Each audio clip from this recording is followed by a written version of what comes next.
Start of day 4. So what I'm doing at the moment is I had these things 3D printed. That's a blank that I'm missing of the fascia panel. So I'm not sure whether I'm going to go with that badge on the back or a 32 badge on the back, still unsure yet, but one of these two will go on the rear along with a 32 Nissan badge, which I still need to file out in between the letters, just keep the bottom part there. And that's a series 2 blank, just in case that one doesn't work. That's what originally came out, but it's been chopped and it's got a hole in it, so if I have to, I'll go back to this one, fill that hole, sand it, paint it. But that was 3D printed. I'm just getting it smooth now, and that's a 34 bonnet emblem, so I'm working on that one as well. So just at the moment I am sorting this out, and this is going to go at the rear on the rear ashtray of the console, and I'm going to end up putting a USB port and cigarette lighter port in there. And the reason for the cigarette lighter port is if we ever go on a long run, at least I can plug the fridge into it and keep our drinks or whatever cool. It's only well, I've got a large fridge and I've got a small one, so I'll just use the small one for that. But that's the purpose of this. Anyone in the rear has got a USB that they can use or utilise, and the cigarette lighter for the fridge. But I've got a lot of work to do with these. There's spray putty at the moment, sanding it back, just getting rid of all the print lines, and then I'm going to paint them up. This one here I'm going to paint the letters black, do the inside of the T red, like as in the GDR, and then do the outside of the T in the black. They did print one out, but it was about this big and about that big, and it just didn't look right, so I asked for a smaller version, and that's this one. So that's what I'm doing at the moment, and I've also got a few other things I need to do today, and I'll get to you right in a minute.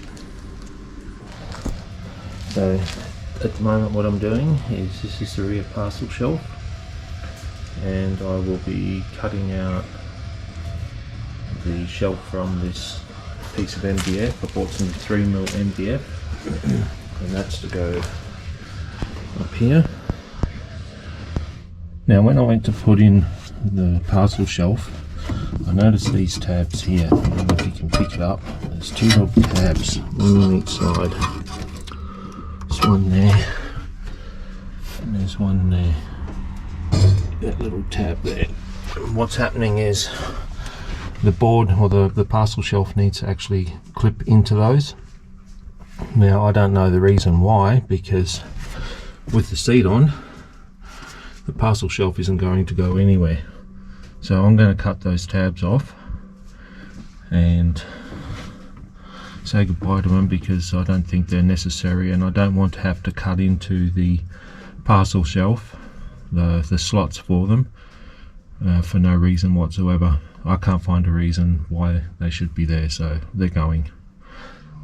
Okay, that's the tabs gone, and it sits a lot better in there now.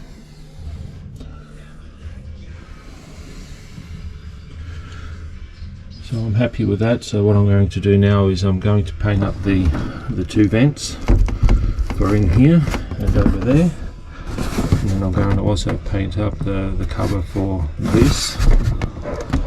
And while that's drying, I'm going to get some contact cement out and spray this and the replacement fabric, which came from the boot, and stick that on, and hopefully that'll all be ready by the end of the day.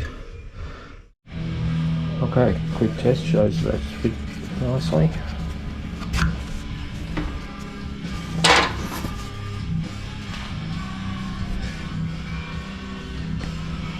That'll work. There we go. It turned out really nice.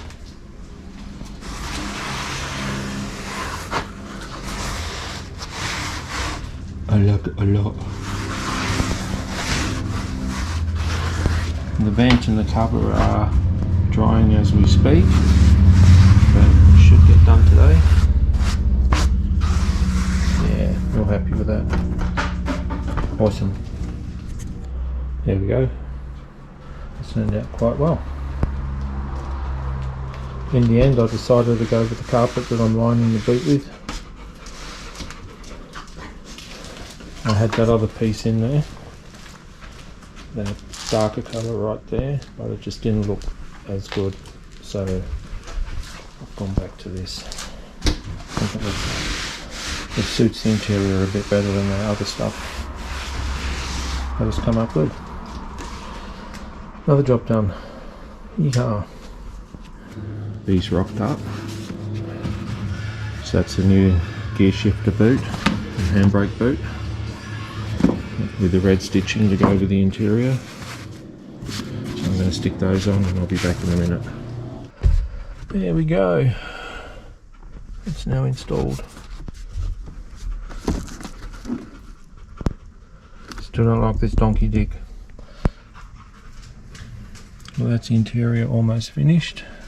That 3D print of this blank is almost completely done with the painting. So give that a little bit of time and that'll be done.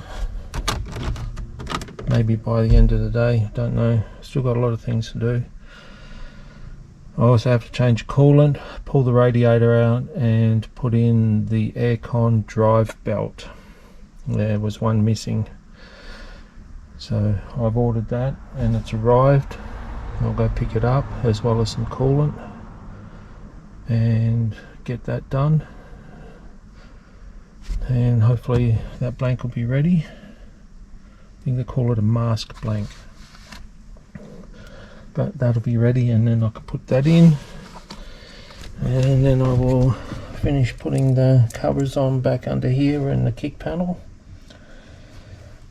I've got to check the exhaust. The exhaust looks a little low. I have to check, make sure it's got 100 mil of ground clearance. Otherwise it won't pass. And then that's it. I'm pretty sure after that I'll be ready to stick her over. Okay, I've moved on to the cooling system. And what I've done is I have put the drive belt on that was missing for the AC. I've pulled out the radiator, I've flushed it, and I've flushed the block as best I can. What I'll end up doing anyway is dumping all the fluids in 5,000 kilometers and just replacing everything, just so I can start from scratch, and any residual old water, whatever is in the block can be replaced. Now the peanut who sold it to me, he didn't put coolant in there, he actually used water and it was just brown and disgusting. So there's probably still some in the lines in the block, so that's why I want to do 5,000 kilometers and then dump it and then put some fresh stuff in, just to get that moving and to get it to mix with the newer stuff, and at least then it'll get some better protection in the long run. So that's done so far. The other thing that I did is I bought this Davies Craig Thermo fan setup. It's I think it's the 440. Let's have a look here. 444. So it's a Thermo fan switch. This guy had it just completely hooked into 12 volts as soon as you turn the ignition on. So again, dodgy as fuck. But with this, it's a twin fan setup, so I'll be able to sort it out a little bit better than what it was. So it's got a reading here of what the temperature is and what you have it set for, which is pretty cool. And then you can also hook up an air conditioner. Wow, speak English, dickhead. An aircon line to it to get that to happen as well for the AC if it gets a bit too hot on the condenser. The other thing that's really cool about it is the last one that I had, Thermo fan controller I had, you had to put a probe into the radiator hose, and it used like a little rubber wedge, and that used to leak all the time no matter what I did, so it was a pain in the ass. But with this one here, that actually goes in between the fins on the radiator and is locked into place using this setup here.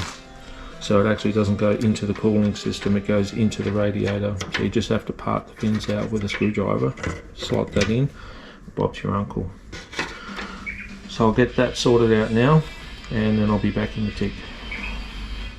Okay, after taking the shroud off with the thermos, I've noticed that this rad is munted. It's very brittle in places. So I'm probably going to replace it. You see how it's all falling apart in here? Yeah, no, it's just falling apart.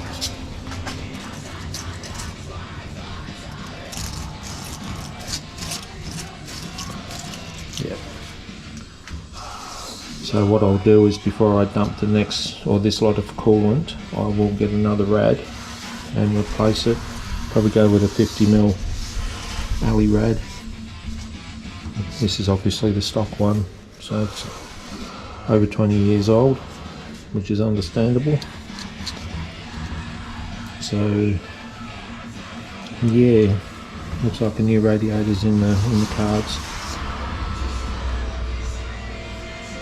So what I'll do is I'll order one and then keep it aside, and then when it comes time to dump the coolant and replace it, I will replace the rad at the same time. And there we go.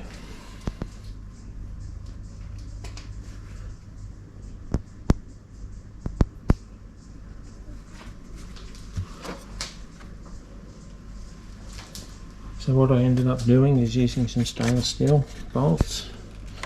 These fans weren't drilled in properly, and there were only 2 clips on here, nothing up the top. So what I ended up doing was putting them in here, fastening them, stainless steel. The probe is just behind there. I'm not sure if you can see it in there or not, but it's in there. So it's in between the cooling fins. And this has been fixed with stainless steel fittings as well. And I've put a proper wiring harness in here, cable tied it all down so it's neat and tidy. And that's ready to go in. Alright, there we go.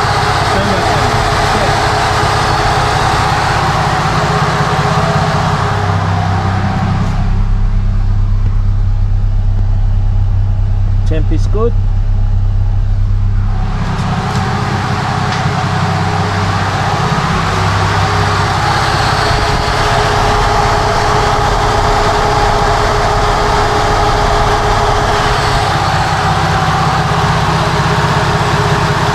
One more drop down.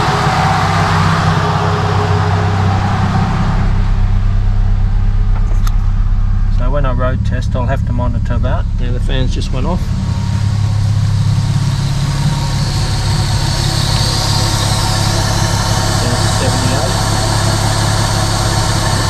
Factory set is 85 degrees Celsius, and I'm happy with that.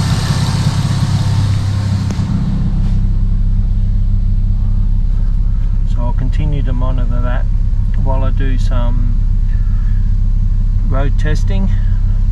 When I go and do the next run, let's see, probably in a few days time, to get it registered. So yeah, we'll see how that goes, but so far so good. Temperature is where it should be. Fans came on, happy. So that's that done.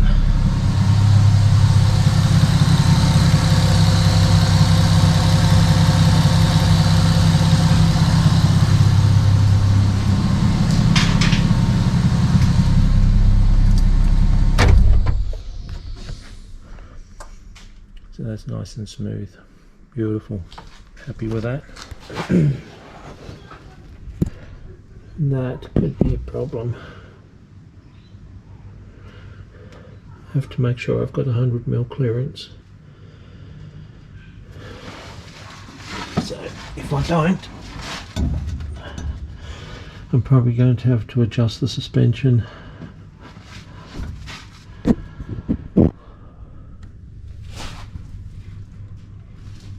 And it is adjustable, so I'll have to creep it up a bit. Make sure I've got the 100mm clearance. Otherwise she won't pass, it'll fail, and then that'll be a waste of time and money. And once it's over the pits and passed, then boom, back down she goes.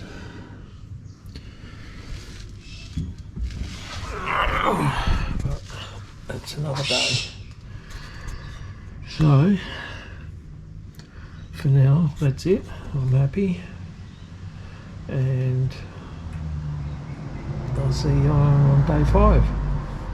Cheerio.